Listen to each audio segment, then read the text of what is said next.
Hola, ¿qué tal? ¿Cómo les va? El gusto de volver a encontrarme con ustedes.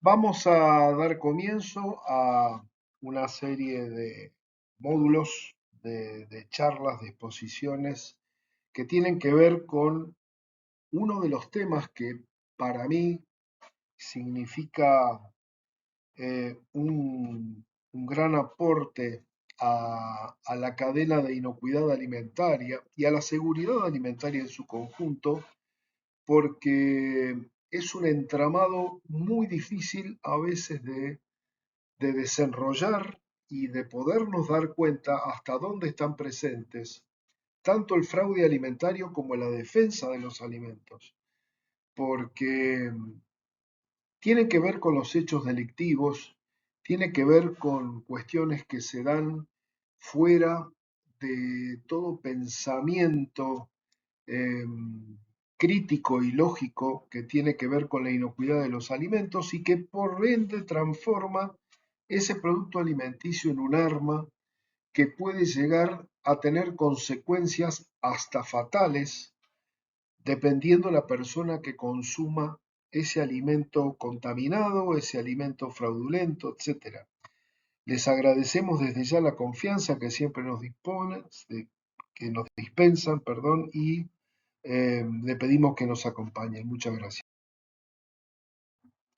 Bueno, y acá nos encontramos con la famosa disyuntiva que a muchos, muchas veces, nos hace dudar cuando tenemos que enseñar, dar una clase o cuando escuchamos a ciertos profesionales hablar sobre el tema o al común denominador de la gente.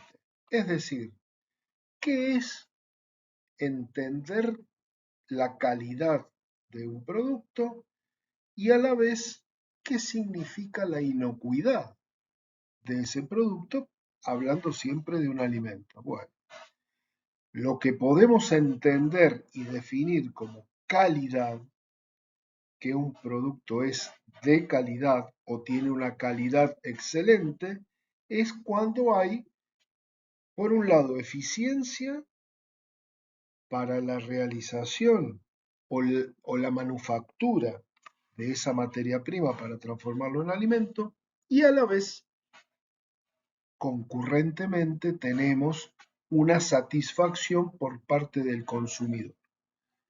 Y por el otro lado, la inocuidad de ese alimento, que es nada más y nada menos que la seguridad para la salud de quien consume ese alimento manufacturado que hablábamos anteriormente. Tienen mucho que ver uno con la otra. A veces se pueden dar disyuntivas, es decir, un producto de calidad que a lo mejor por diferentes motivos puede no ser inocuo cuando llega al consumidor. Y por otro lado, tenemos un producto que si bien es inocuo, pero a lo mejor no tiene la calidad de la satisfacción porque es una segunda marca, porque es una marca desconocida, porque a lo mejor es un producto elaborado artesanalmente que no tiene la llegada quizá que tiene una marca poderosa, etcétera. Pero en definitiva, estos son dos conceptos que nos tienen que quedar claros. Entonces, a caballo de la placa anterior, ahora sí tenemos, por ejemplo, un desarrollo de ambos conceptos, empezando por lo que es inocuidad alimentaria. Aseguramos que los alimentos que vamos a producir no van a causar enfermedad o incluso la muerte a la persona que lo consume.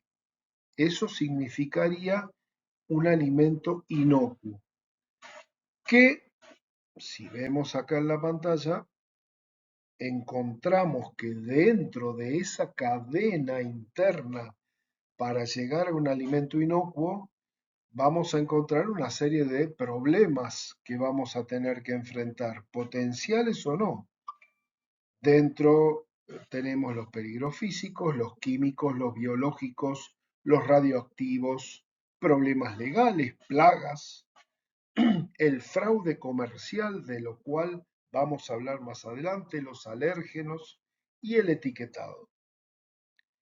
Dentro de lo que es a su vez calidad alimentaria, vamos a asegurarnos que el alimento cumpla con las características que para el consumidor son aceptables. Por ejemplo, caracteres organolépticos, color, tamaño, peso, envase, sabor, olor, valor nutricional, las especificaciones tanto internas como externas, el espesor, etcétera.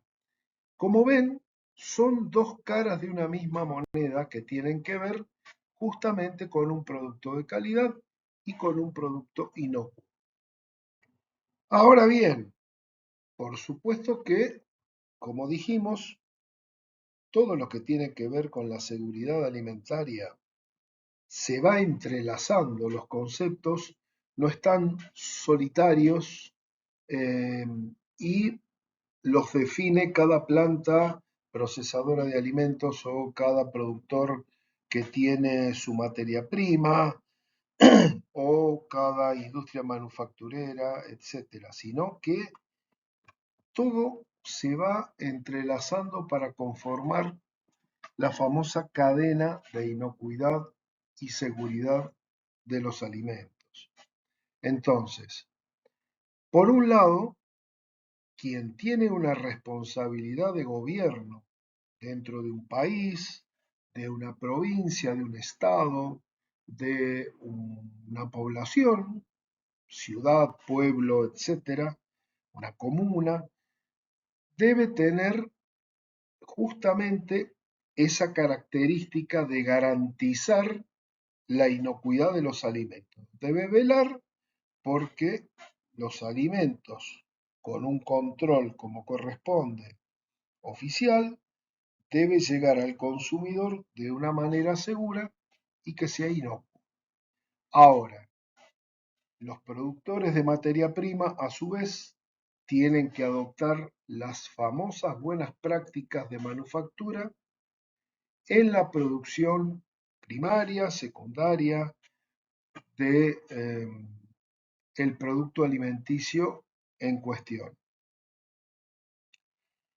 A su vez, las empresas más importantes, desde la alta dirección hasta el último de los operarios, tienen que trabajar en conjunto en la llamada cultura de inocuidad alimentaria que también vamos a ver en esta capacitación, de tal forma que esa inocuidad se mantenga en el tiempo. Es decir, que recibamos el alimento, ya sea materia prima para procesar o entreguemos el alimento ya procesado para que una vez transportado sea adecuadamente estibado y demás, y conservado para que el consumidor en definitiva consuma algo que no le haga daño, pero el cuento no termina aquí. Es decir, también el consumidor, nosotros, consumidores y eslabón final de esa cadena, tenemos que tener conciencia y cultura para poder determinar y saber y elegir aquel alimento que no esté vencido, que no tenga problemas en sus envases o sus continentes, que sepamos realmente si necesita o no cadena de frío y por qué, porque en definitiva todo puede estar muy bien, pero si no sabemos conservar un alimento adquirido, vamos a perder todo lo demás. Entonces, cada uno tiene su grado de responsabilidad en toda esta cadena.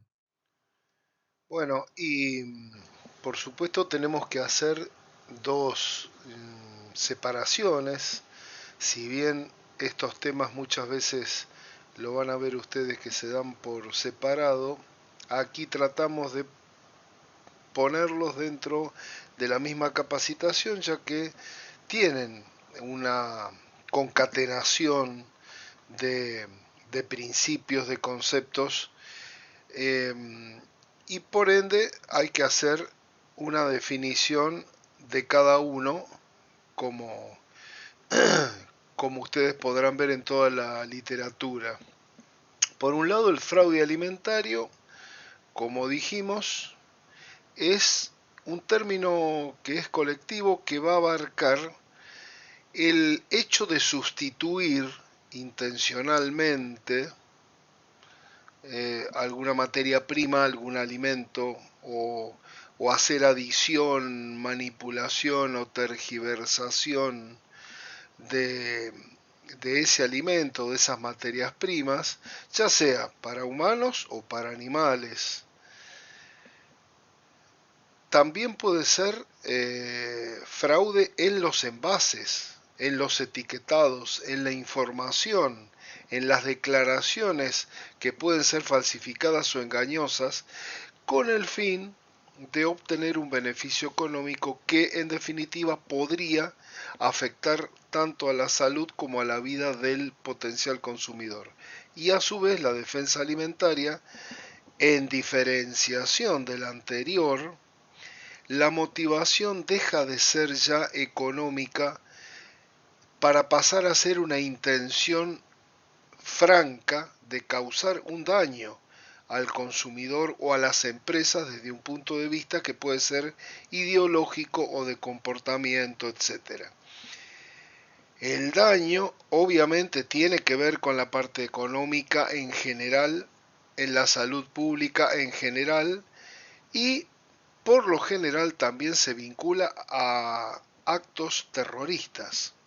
De hecho, nace a través de un acto terrorista, y debido a que existen distintas motivaciones, tanto la defensa de los alimentos como la prevención del fraude requieren, como vamos a ver, enfoques distintos. Sabido es que el fraude alimentario per se es al menos tan antiguo como tan antigua es la historia. Por ejemplo, cuando empezamos a estudiar este tema, vemos que los primeros hechos delictivos, si se puede llamar, con respecto a fraudes en vinos o en aceites, se daban en la antigua Roma, en la antigua Grecia, y la verdad es que nunca se van a poder eliminar por completo. Por eso es que las medidas que se vayan tomando van a tener que tender a minimizar lo que es la vulnerabilidad de nuestra empresa con respecto a ese potencial fraude, mediante reducción de oportunidades que tenga el potencial infractor. Dicho de otra forma, la oportunidad hace al ladrón. Entonces, si nosotros tratamos de reducir esas vulnerabilidades que podemos llegar a tener, el fraude teóricamente no va a existir. Y en esta imagen le mostramos lo que antes le decíamos en conceptos. Es decir, por un lado tenemos la adulteración intencional, en donde se encuentran fraude alimentario con una motivación económica por ganancias ilícitas, y por otro lado la defensa de los alimentos, que nace de este problema también, pero cuya motivación es ocasionar un daño a la población. Y por otro lado podemos tener adulteraciones que no sean intencionales o accidentales, como por ejemplo las enfermedades de transmisión alimentaria, que tienen que ver con el área de calidad y con el área de inocuidad alimentaria. Entonces, resumiendo en esta imagen, lo que es el sistema de gestión de inocuidad alimentaria que todo ente, empresa, factoría, etcétera, de elaboración de alimentos tiene que tener presente. Por un lado, vamos con la inocuidad alimentaria, en donde evaluamos los peligros, aplicamos esa evaluación de peligros para prevenir adulteraciones accidentales, como ya hemos visto, que pueden desembocar en una ETA. Por otro lado, tenemos que ver la evaluación de nuestras vulnerabilidades como empresa de alimentos para evitar el fraude que, como dijimos, tiene motivaciones económicas y el objetivo que persigue es ganar un dinero que obviamente a todas luces es una actividad ilícita. Y por último, la defensa alimentaria, que aplicamos evaluación de amenazas. Y aplicando esta evaluación de amenazas, protegemos a nuestros alimentos de adulteraciones intencionales con el objetivo de contaminar a los alimentos para causar daño a otros. Ya no hay una motivación económica, sino algo intencionalmente provocado para producir eh, daño que puede derivar hasta en la muerte de los consumidores. Bueno, en cuanto a los tipos de fraude alimentario, tenemos aquellos que afectan al ingrediente por adición, sustitución, alteración o falsificación deliberada de alguno de estos ingredientes. ¿Con qué? Con una finalidad que es la de reducir su costo o mejorar algunas características o propiedades. Y siempre nos viene a la mente el famoso ejemplo de la adición de melamina en la leche en polvo, que tantos problemas trajo en su momento. Y por otro lado, por ejemplo, tenemos aquellos tipos de fraude alimentario que afectan a las declaraciones.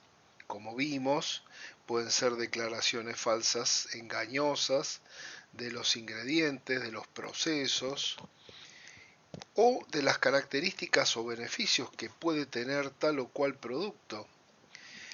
También, por ejemplo, de procedencias o de producciones geográficas. Por ejemplo, los pescados de piscifactorías que se pueden vender como originarios de mar, de ríos, de lagunas, etcétera. Es decir, hay una variedad interesante, pero quiero que se queden con este concepto que hay aquellos fraudes que afectan a ingredientes y otros que afectan a las declaraciones que tiene el producto ya terminado. Entonces, volviendo de nuevo a resumir, tenemos dentro de los distintos tipos de fraude la dilución, que es mezclar ingredientes líquidos de alto valor con líquidos de menor valor, sustitución, reemplazar ingredientes o partes del producto de alto valor por otro que sea de menor valor, ocultación, por ejemplo, ocultar o no dar a conocer la baja calidad de algún ingrediente o material que forma directa o indirecta eh, forma parte de ese alimento ya procesado, el etiquetado incorrecto, colocando etiquetas falsas o falsas declaraciones de empaques, mejoras no aprobadas cuando agregamos materiales que no están declarados o no están certificados, con el fin de querer mejorar, entre comillas, sus atributos de calidad, la falsificación copiando marcas o conceptos de empaques, recetas, etcétera, con el fin siempre de obtener un ilegal beneficio económico. Y por último, el mercado gris, el robo, la desviación, donde por ejemplo hay contrabandos de menudeo o en gran cantidad de productos que pasan de un país a otro o de una región a otra. En el contexto histórico de este tema que vamos a empezar a ver sobre fraude alimentario, yo creo que no estamos cometiendo ningún error al afirmar de que es un tema tan antiguo como la misma humanidad. No nos olvidemos que siempre que hay algún tipo de negocio, sea el que fuere, eh, la persona, el ser humano, por ser justamente alguien imperfecto, busca de manera inescrupulosa un, si se quiere, un enriquecimiento ilícito a través de un fraude, en este caso, sobre el alimento. Obviamente, se ha podido determinar porque la historia así nos lo cuenta y porque han sido los primeros indicios a lo que han podido llegar eh, los antropólogos y demás en sus estudios, que allá en la antigua Roma y en Grecia comenzaban a darse, por cuestiones que vaya a saber el momento que atravesaban, adulteraciones de vinos y de aceites con sabores y colores y demás. Luego, cuando ya empieza la historia escrita, podemos ver, por ejemplo, en este libro del año 1820, que aparece en pantalla, métodos que se habían descubierto sobre lo que se llamaba adulteraciones de alimentos o venenos culinarios. Obviamente que esto también arranca allá por el siglo XIII en Europa, con una legislación muy simple, a la vez que antigua, que prohibía, en cierta manera, la adulteración de alimentos, sobre todo, como decimos, de productos que recién empezaban a industrializarse, como el vino, como los aceites y demás. Y llegamos al año 1860, al Reino Unido, donde hay una promulgación de una ley ya más estricta sobre el tema de adulteración de bebidas, de alimentos, y que forman la base de la primera ley de inocuidad alimentaria allá por el año 1990, que también nace en el Reino Unido. Así que como vemos, hay cuestiones que lo dilucidan las historias escritas y por otro lado eh, los resultados de descubrimientos en excavaciones donde teníamos los primeros indicios de fraude allá por la antigua Grecia y Roma. Y lo demás, como vamos a ver, ya es una historia conocida. Esta imagen me pareció interesante mostrársela porque cuando estábamos empezando a estudiar un poco este tema y viendo el material que podíamos contar en la bibliografía como para preparar esta capacitación, nos encontramos con este dato interesante que data del año 169 antes de Cristo del libro de Agricultura, cuyo autor era nada más y nada menos que el famoso Catón el Censor o Marcus Porcio Catón, que dentro de, ese, de ese libro, de esos escritos, ponía esta frase que ya me pareció interesante porque siempre les dije que hay que hacer un poco de historia siempre para atrás y ver que los problemas ya vienen de antes, de mucho antes. Y ya este hombre nos decía que en Roma, en ese momento, casi 170 años antes de Cristo, con lo cual pasaron 2200 años casi y seguimos igual o peor, se consumían más de 2 sextarios, o sea, 1,2 litros de vino por ciudadano cada día. Esto puede ser un dato más o menos cierto. Ahora, lo que es importante que es para cubrir la cuota de producción, sé que hay quienes diluyen el vino en parte con agua de mar. Interesante esta frase ya para darse cuenta que existía un fraude alimentario en esa época y que estaba registrado y se conocía del mismo. O sea, no era nada que se ocultara.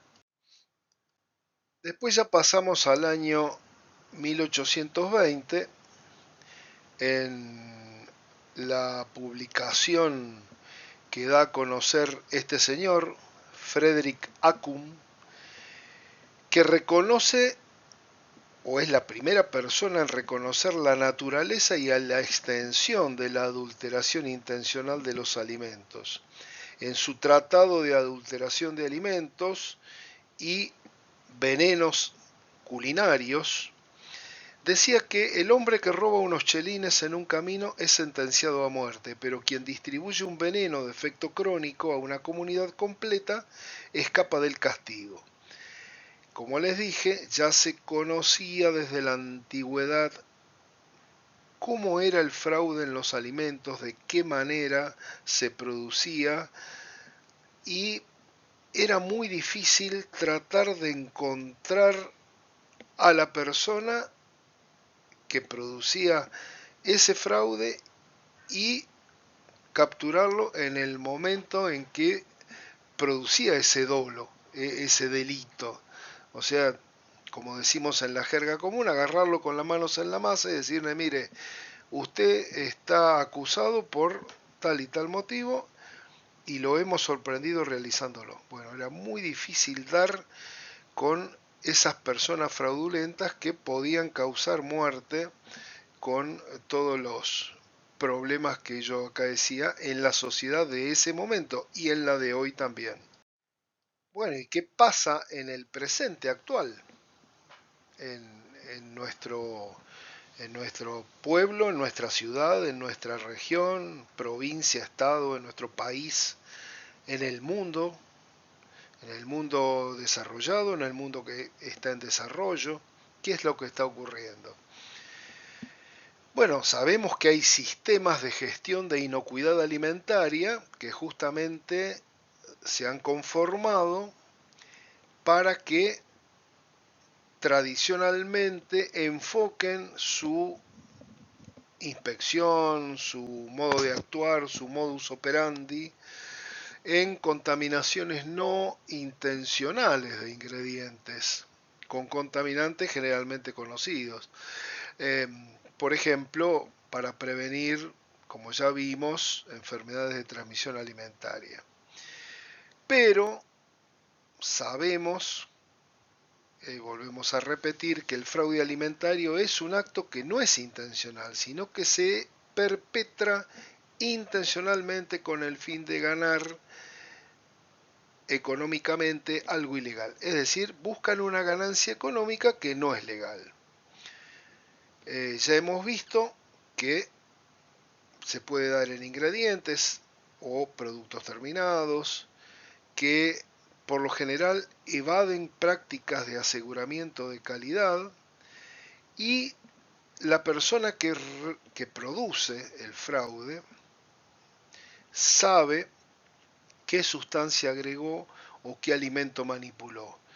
Pero para el resto de los mortales, eso lamentablemente no lo conocemos hasta que no se descubre y se da a conocer por una información pública y demás.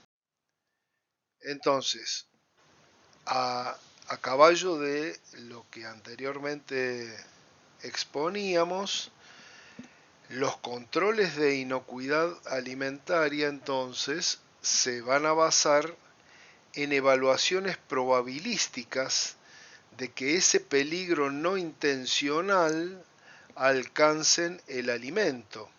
Por ejemplo, que no se observe una buena práctica de manufactura y termine en una ETA.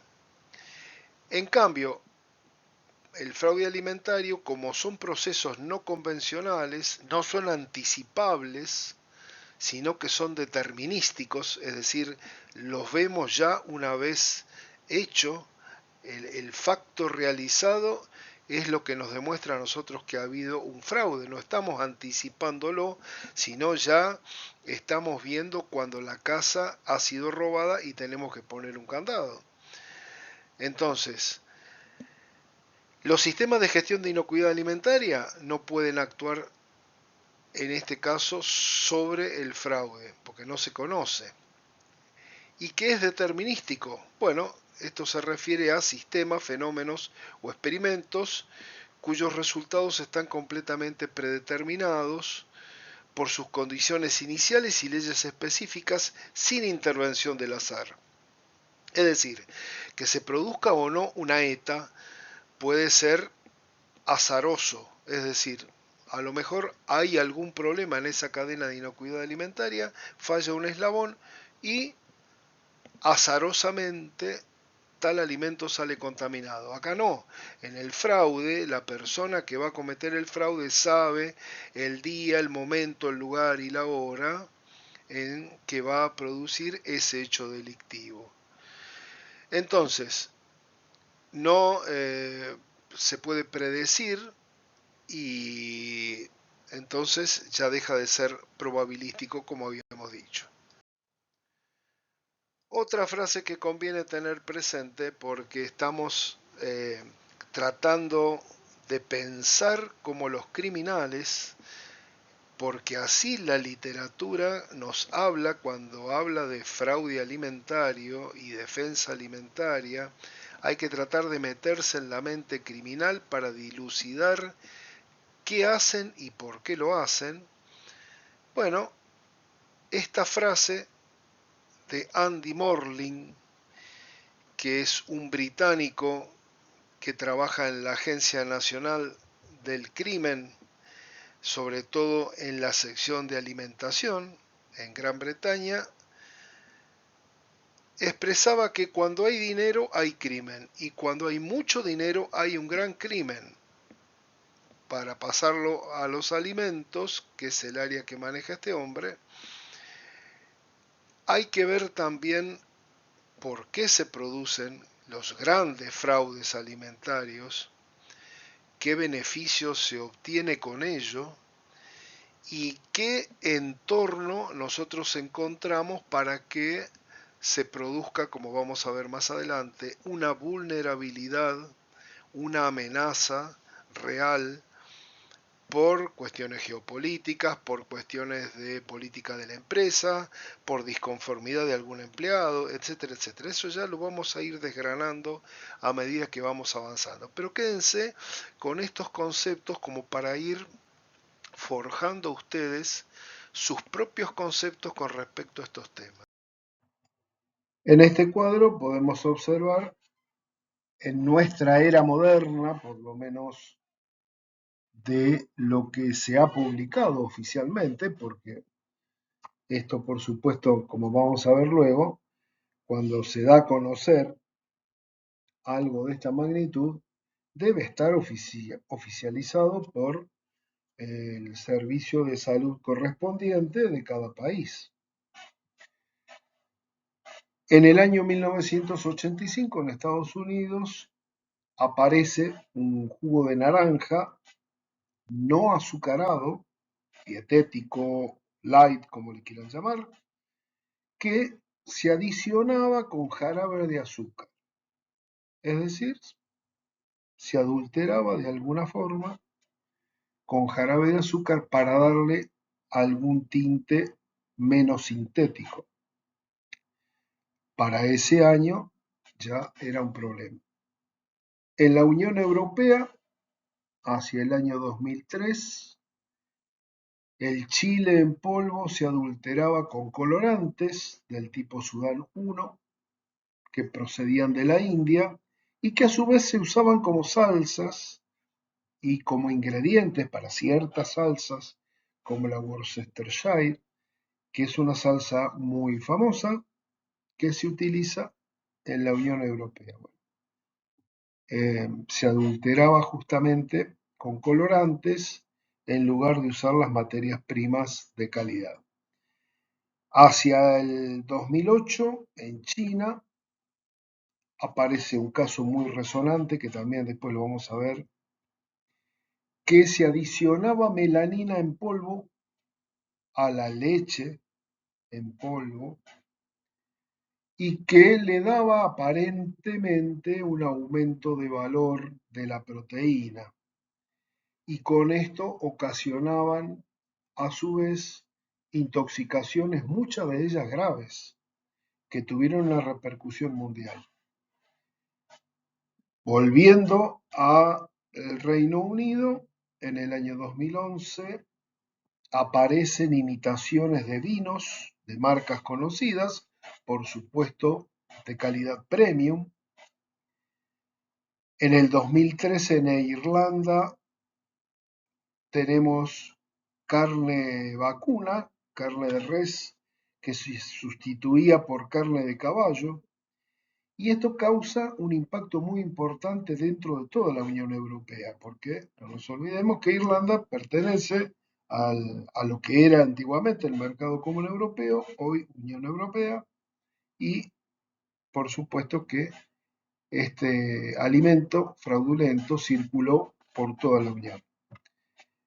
Nuevamente vamos en el mismo año al Reino Unido, una miel premium se reemplazaba con mezclas de miel común y obviamente que esto eh, se traducía en un beneficio económico para quien producía el fraude.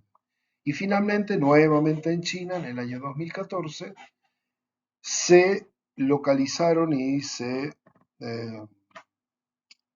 por supuesto, retiraron del consumo mezclas de carnes de todo tipo vencidas con otras de menor valor para darle un poco ese tinte de autenticidad al producto. Como vemos, esto es lo que realmente se da a conocer y que tiene un mayor o menor impacto por los lugares que ocurren y por la gente que se ve afectada. Pero imagínense ustedes en todos los lugares del mundo donde se consumen alimentos, donde se producen alimentos, ¿qué podemos llegar a encontrar? Basta ver a veces eh, videos en redes sociales sobre cómo es la venta de comida callejera en India, Pakistán, la misma China, por nombrarle países tremendamente superhabitados. Imagínense, les vuelvo a decir, lo que será en otras partes del mundo que ni siquiera tenemos nosotros conocimiento. Bueno, en los objetivos que se trazó oportunamente la Organización de las Naciones Unidas, que como todo a veces es mucha teoría y poca práctica, sin entrar en disgregaciones políticas al respecto, podemos tener estos cuatro que me parece que son importantes para poder entender y aplicar sobre el tema del fraude alimentario que estamos viendo. Primero, lograr el famoso mundo ideal del hambre cero. No hay seguridad alimentaria sin inocuidad, es una verdad realmente que no merece ningún tipo de explicación secundaria. Si no hay un alimento inocuo, no vamos a tener seguridad alimentaria, pero erradicar el hambre significa que la persona tenga acceso a cantidades suficientes de alimentos, pero que sean inocuos y que sean nutritivos y que se den durante todo el año. Después, con respecto al punto 3, salud y bienestar, la inocuidad debe tener efectos directos en la salud y en la nutrición. Otra verdad que no se discute.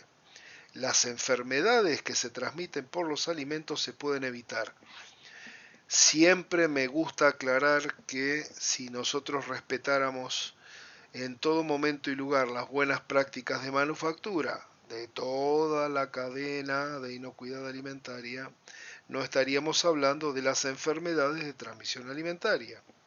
Punto número 12.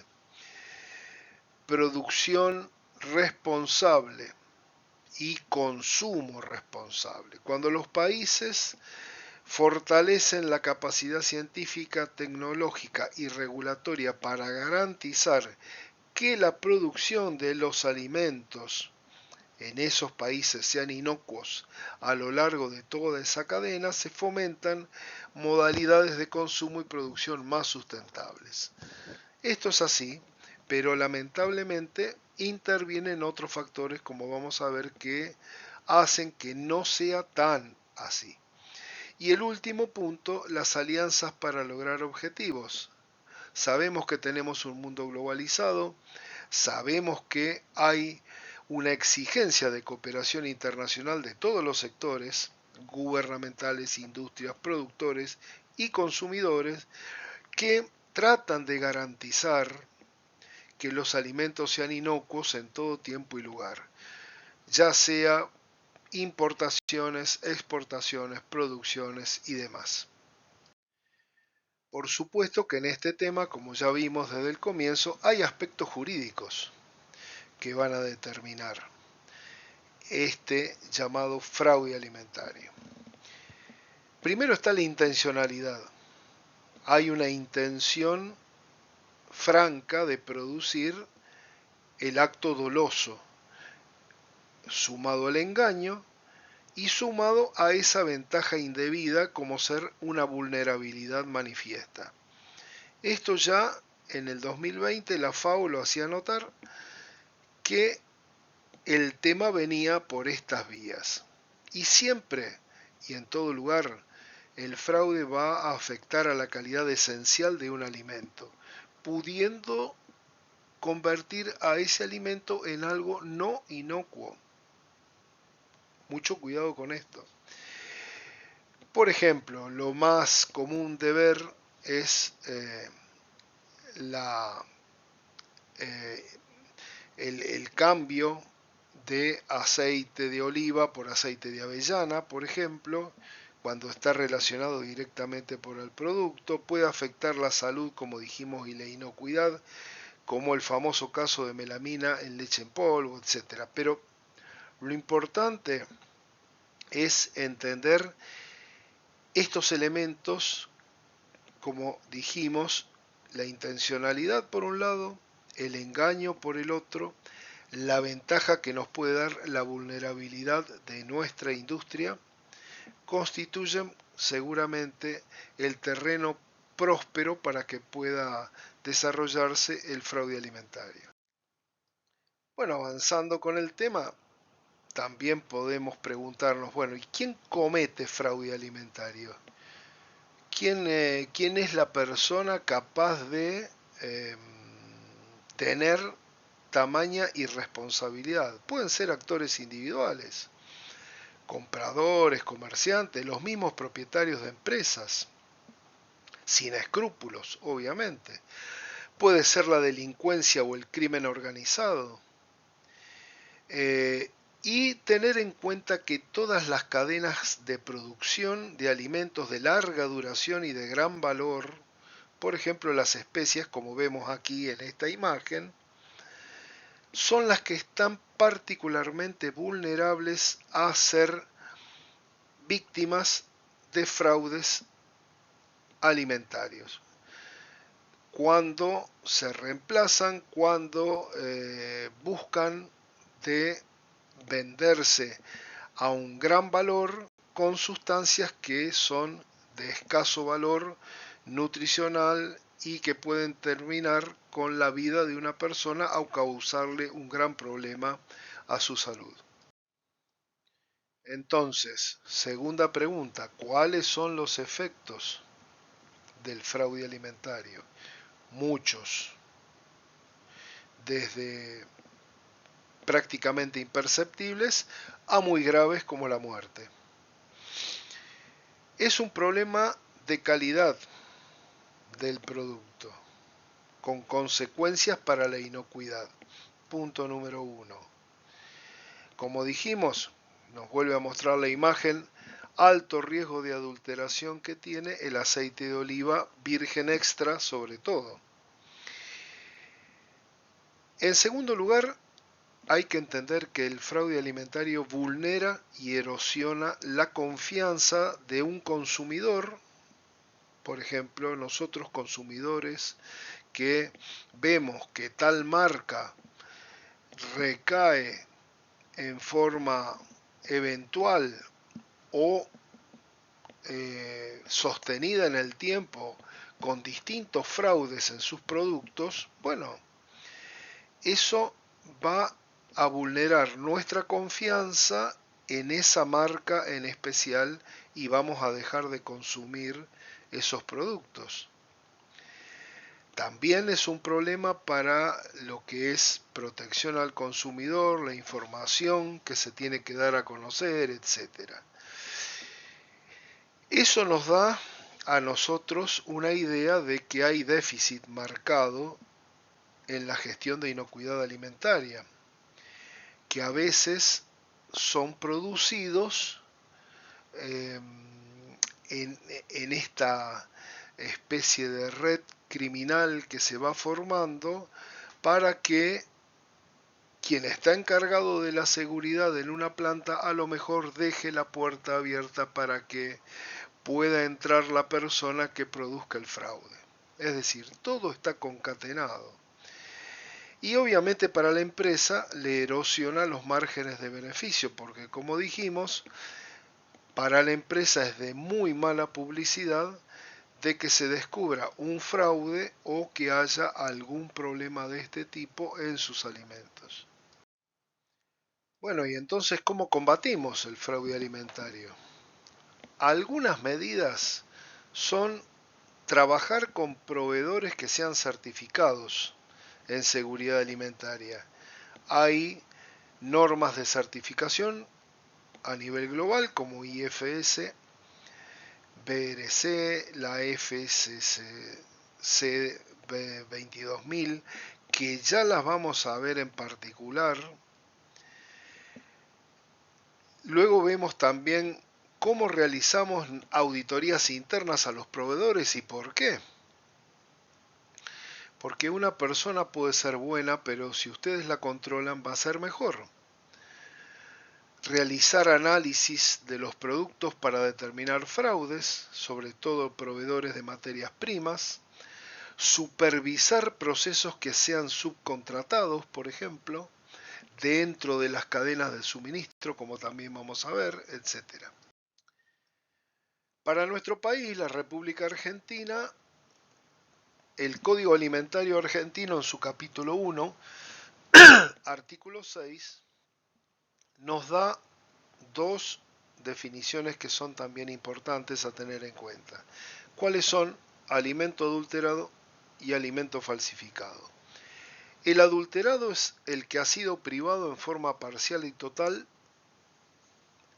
de elementos útiles o característicos, que son reemplazados por otros inertes o extraños, o que ha sido adicionado de aditivos que no están autorizados, o sometido a tratamiento de cualquier naturaleza para disimular o con el fin de ocultar alteraciones, deficiente calidad de materias primas, defecto de elaboración, etc.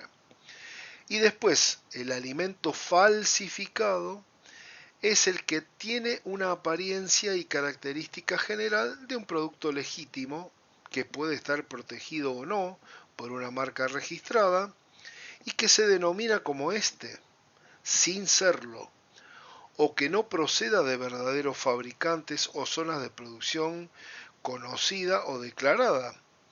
Por ejemplo, el queso azul que se comercializa como queso Roquefort, el café chino comercializado en su momento como café de Colombia, etcétera. Hay muchos ejemplos que a lo mejor muchos conocemos y que otros pueden traer verdaderos problemas en la inocuidad de esos alimentos. Bueno, y cuando con respecto a todos estos problemas y con la globalización del comercio y demás, se empiezan a producir problemas que son realmente de magnitud, nace la Iniciativa Global de Seguridad Alimentaria, cuyas siglas en inglés son GFSI o Global Food Safety Initiative, que es una iniciativa colaborativa entre todos los países con el afán de buscar mejorar sistemas de gestión a nivel global, armonizando los estándares globales que están en vigencia, que deberían asegurar la inocuidad de los alimentos, proteger a los consumidores, facilitar el comercio, reducir duplicidades de auditorías en cadenas de suministros, y es una asociación por ahora sin fines de lucro que está formada por expertos en industria alimentaria, incluyendo minoristas, fabricantes, proveedores de servicios, y en sí mismo no es un programa de certificación, sino que va a establecer los llamados requisitos de referencia para los estándares de seguridad alimentaria y ayuda a las empresas a mejorar sus prácticas de seguridad alimentaria para acceder a mercados globales, ya que muchas empresas exigen a sus proveedores que tengan esta certificación y por lo tanto se genera indirectamente confianza en los consumidores de esos productos. Acá tenemos entonces los esquemas de certificación más importantes o más en vigencia referidos a lo que estábamos hablando anteriormente, como son BRCGS, que es un esquema diseñado para armonizar estándares de seguridad alimentaria en toda la cadena de suministros. Normalmente es un esquema que nace en el Reino Unido. El Global Gap, que incluye el manejo integrado del cultivo, manejo integrado de plagas, sistema de gestión de calidad y análisis de peligros y puntos críticos de control. El IFS Food Standard, que incluye las buenas prácticas de fabricación, buenas prácticas de laboratorio y buenas prácticas de higiene. Y finalmente la FSSC 22000, que es un sistema de certificación basado en ISO 22000 y complementada por las ISO 22002-1 para fabricación de alimentos y 22002-4 para la fabricación de envases. Todos estos esquemas son los reconocidos por la GFSI que habíamos hablado en la placa anterior. Bueno, como siempre que tocamos un tema, hacemos mención a la historia, es decir, ¿por qué nace? ¿De dónde nace? ¿Cómo sale esta famosa GFSI? Bueno, como dijimos, nace respondiendo a una creciente necesidad global, agregaría yo, por crisis de inocuidad alimentaria, retiros de productos, fatiga por duplicidad de auditorías de un montón de normas y certificaciones que estaban por allí en forma particular. Entonces los directores ejecutivos o CEO de las distintas empresas acordaron llevar a cabo acciones colaborativas lanzando esta iniciativa global de inocuidad allá por el año 2000 y aunando como dijimos, todos estos esquemas de certificación para evitar todos estos problemas burocráticos, en definitiva, que no llevaban a nada y que en definitiva terminaban agravando el problema y no aportando soluciones concretas. Bueno, aparte de lo que hablamos, ¿qué involucra esta iniciativa global de seguridad alimentaria?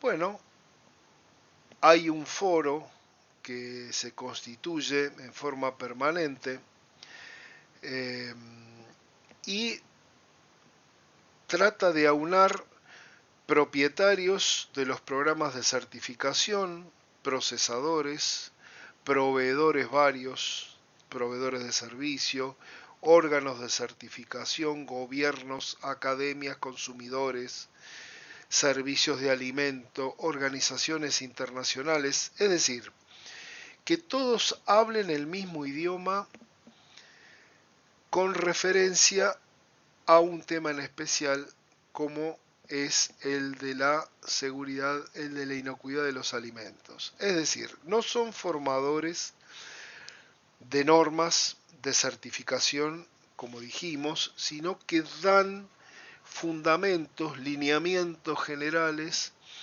para que una vez que se apruebe la empresa tal o cual, que a lo mejor certifica tal o cual norma o lo que fuere, bueno, ya tenemos nosotros un reaseguro de que esa línea de producción de alimentos va a ser inocua y el consumidor va a ganar confianza porque sabe que al menos está defendido por una legislación global que puede ser vulnerable, obviamente. Todo en la vida puede tener su grado de vulnerabilidad, pero al menos hay un control, hay una certificación que me dice a mí que hay un órgano de control importante detrás de todo esto. ¿Y cómo trabaja esta iniciativa mundial de inocuidad alimentaria? Bueno, trabaja en principio, como dijimos, armonizando los estándares de seguridad alimentaria, no certificando directamente, sino reconociendo programas que cumplen requisitos, que evitan duplicidad de trabajos, de auditorías, enfocando sobre todo la colaboración, el desarrollo de capacidades, como vimos, y que forma a su vez una cadena entre los interesados en la industria a partir de un comité ejecutivo que a su vez tiene grupos de trabajo que son los que aportan las soluciones para que todo esto se ponga en marcha y forme una cadena creíble, porque en definitiva, si nosotros no vemos resultados, si cada vez hay más fraude alimentario o más población en peligro de consumir alimentos que no sean inocuos, bueno, pensaremos que todo esto no sirve de mucho, pero si hay metas y logros que se van alcanzando, entonces le damos valor o empezamos a darle valor a lo que realmente tiene valor.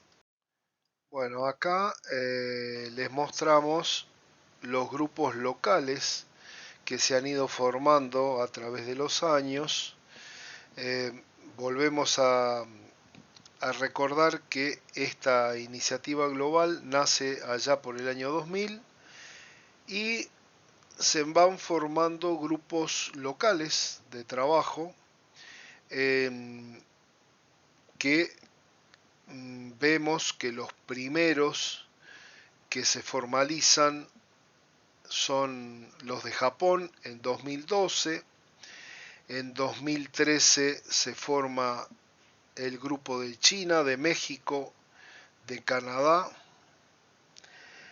en el 2015 se forma el grupo de Latinoamérica, que es toda América del Sur. En 2016 tenemos toda Europa y Asia, parte de Asia, porque acá Europa está también incluida la Federación Rusa. No olvidemos que la Federación Rusa en realidad forma lo que es el subcontinente Eurasia, es decir, parte de Europa y Asia. Y por último, en 2019 se forma el grupo de Australia y Nueva Zelanda en lo que es Oceanía. O sea que prácticamente, salvo India, África, algunas partes de Asia, no están incluidas todavía en este grupo, pero prácticamente todo el mundo ya lo está constituyendo. Los llamados requerimientos de comparación de esta iniciativa global de seguridad alimentaria están basados en el Codex Alimentarius, que es el código madre para alimentos en todo el mundo. Después cada país tiene su propio código que adecua a sus circunstancias. Estos requerimientos de comparación son la columna vertebral de esta iniciativa global y son la herramienta clave para alcanzar la inocuidad alimentaria, para mejorar la eficiencia y para fomentar la armonización.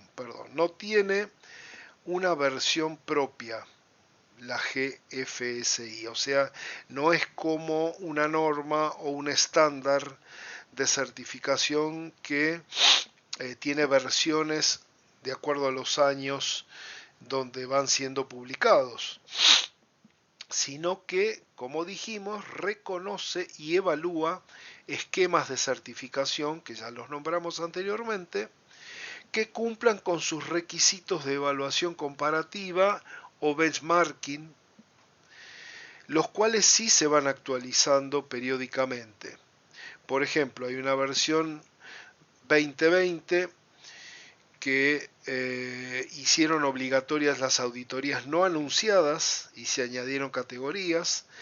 Los nuevos del 2024, lanzados a fines del 2024 para ser aplicados progresivamente. Y siendo la más destacada de este grupo la FSSC 22000 versión 6, que está actualmente en vigencia desde abril del 24, que incorpora mejoras en sostenibilidad y objetivos de desarrollo sostenible, y se espera para este año 2026 la versión número 7 de este esquema de certificación. Esto los vamos a ir viendo a medida que vayamos avanzando en esta capacitación. Acá ponemos, por ejemplo, también dentro de lo que realiza esta iniciativa global, las llamadas herramientas para el cambio, que es el llamado Programa de Mercados Globales, que es una herramienta gratuita y voluntaria. Es una guía hacia una certificación y está pensada para empresas pequeñas y en vías de desarrollo que quieren justamente seguir avanzando en estos procesos de certificación y bueno, establece esta iniciativa global un programa para que se vayan adecuando sus procesos y demás para poder el día de mañana certificarse. Considera lo que es fundamentalmente producciones primarias y de manufactura y otorga una ayuda a las pequeñas empresas para poder acceder a mercados más grandes y más globales.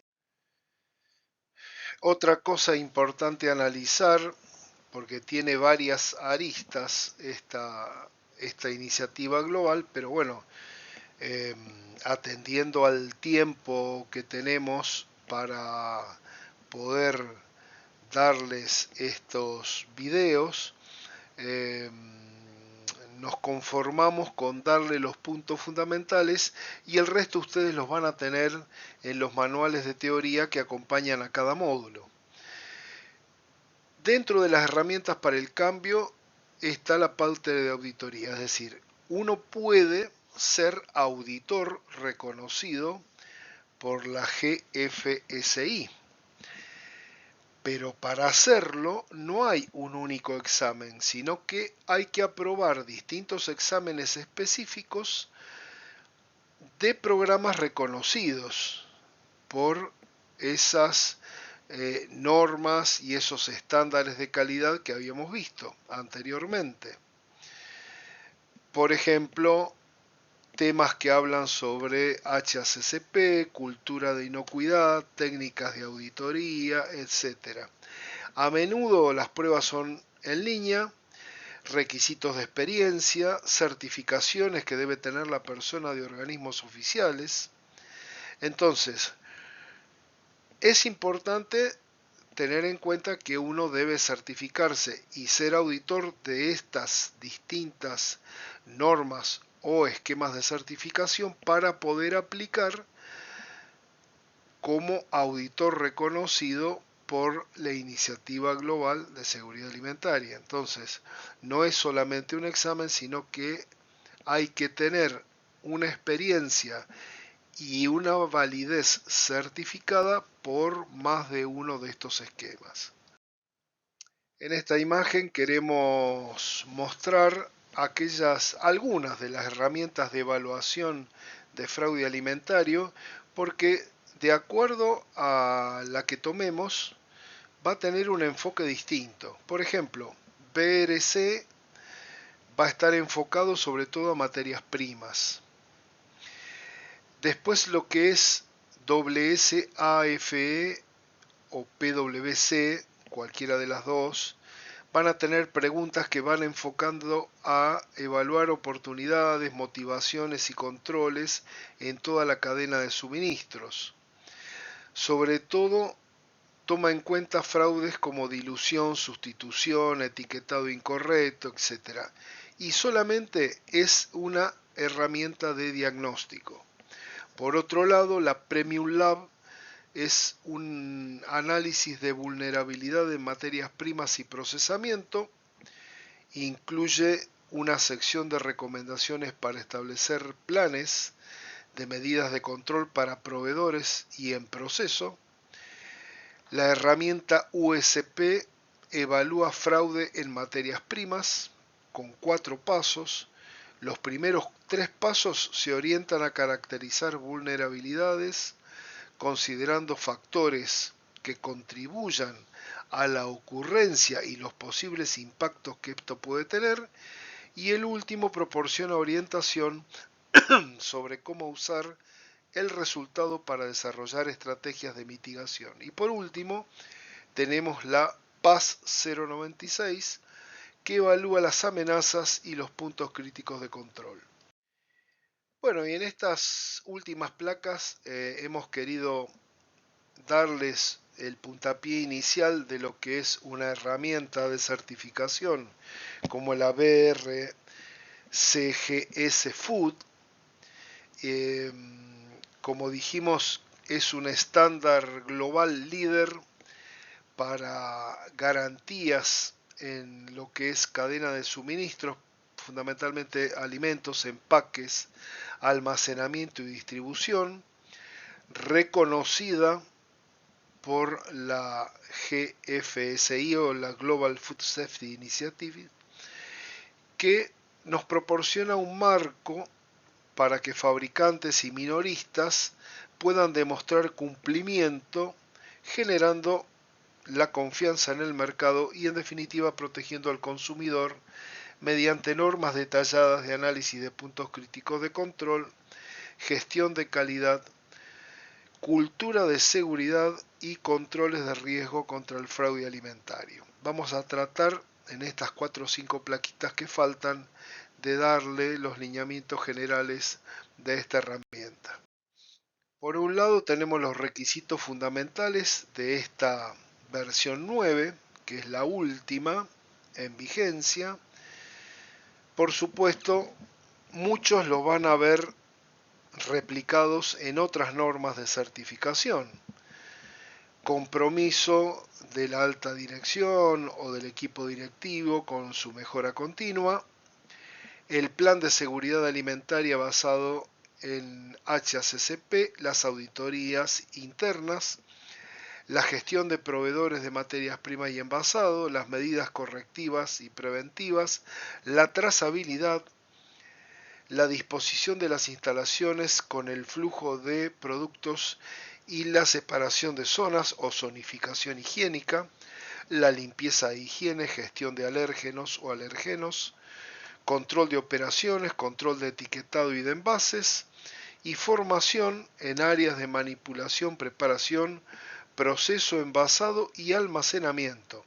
Entre paréntesis están los requisitos que van a hablar de estos puntos, que no son nada más que los, digamos, un índice como para que ustedes tengan idea dónde buscar estos apartados si quieren acceder a la norma, que también se encuentra incluida dentro de la bibliografía anexa que les damos. Como dijimos al comienzo, esta norma fue desarrollada por primera vez en el Reino Unido en el año 1998. Proporciona un sistema de trabajo que ayuda a los fabricantes a producir alimentos seguros y auténticos, gestionando la calidad para satisfacer, en definitiva, el requisito del cliente. La versión 9 es la última versión de esta norma mundial. Se publicó el 1 de agosto del año 2022 y su aplicación obligatoria para todas las auditorías comenzó a partir del 1 de febrero del año 2023. Sus principios generales, que ya detallamos en la segunda placa de esta norma, tengan en cuenta que son 4 pilares fundamentales: compromiso del equipo directivo o de la alta dirección, plan de seguridad alimentaria, análisis de puntos críticos de control, sistema de gestión de calidad y programa de prerequisitos. Cabe acotar que este estándar de seguridad alimentaria es un esquema líder dentro de lo que es la Iniciativa Global de Seguridad Alimentaria y es el más ampliamente aceptado por especificadores, marcas y minoristas. Cosa a tener en cuenta: se adopta en más de 30.000 sitios en cerca de 130 países. Está aceptado por el 70% de los 10 principales minoristas mundiales, el 60% de los 10 principales restaurantes de servicio rápido y el 50% de los 25 principales fabricantes de alimentos, datos del año 2024, y desarrolla el llamado principio de cultura de seguridad alimentaria, del cual también vamos a hablar en esta capacitación. Y para finalizar, les ponemos en esta placa que